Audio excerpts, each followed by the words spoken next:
Now, when is an American company not an American company? Jeffrey Brown has our look at a growing controversy over corporate taxes. In recent years, a number of American companies, as many as 22 since 2011, have relocated outside U.S. borders, usually through mergers with or purchases of a foreign company. One impact of changing their business addresses, they're no longer subject to U.S. corporate taxes. It's a process commonly known as a tax inversion.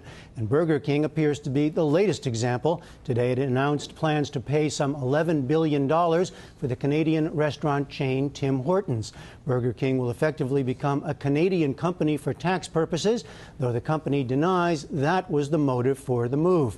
Here to tell us about all this is economist Roberton Williams, senior fellow at the Nonpartisan Tax Policy Center, a joint venture of the Urban Institute and the Brookings Institution.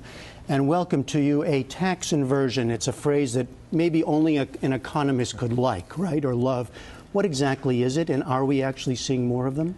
An inversion occurs when an American company merges with a foreign company and becomes the foreign company. That's the important part. You have to become a foreign entity to avoid U.S. corporate taxes.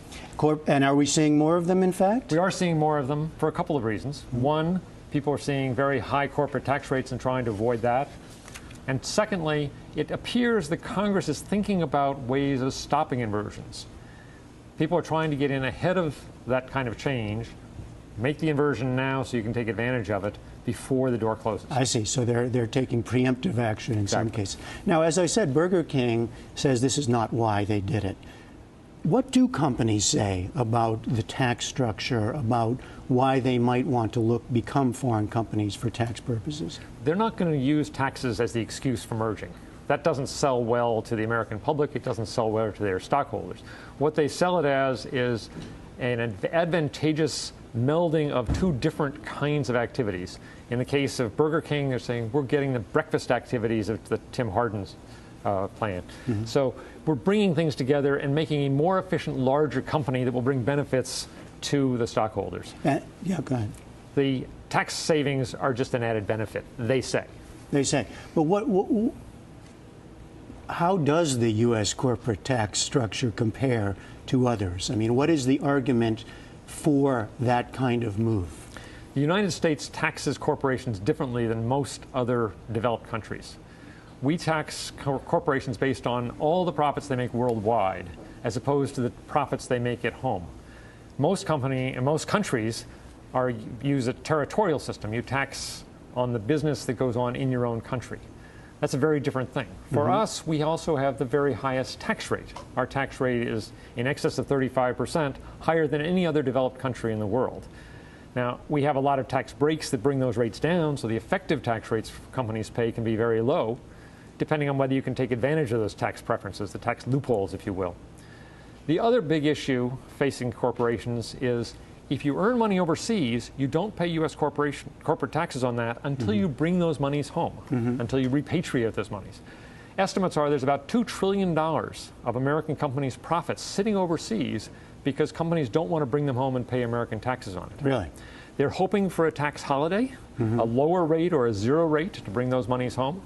And while they're waiting for that to happen, they're doing what would look otherwise like very silly things. For example, Apple has billions of dollars of profits sitting overseas, yet they borrowed $30 billion earlier this year at home.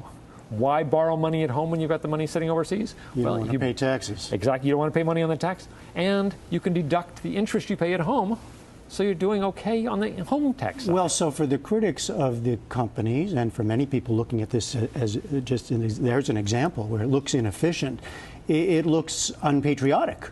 I mean, these are unpatriotic corporate citizens. Well, the president has certainly looked at that way, and a number of congressmen have claimed this is not a fair way to do it. On the other hand, as Judge Learned Hand said in the Supreme Court years ago, there's nothing wrong with trying to minimize your tax bill. You and I do it, I hope. But you mentioned the president. He said he sort of called out the companies. He also, though, said that he didn't know how much authority, he didn't think he had that much authority to take action.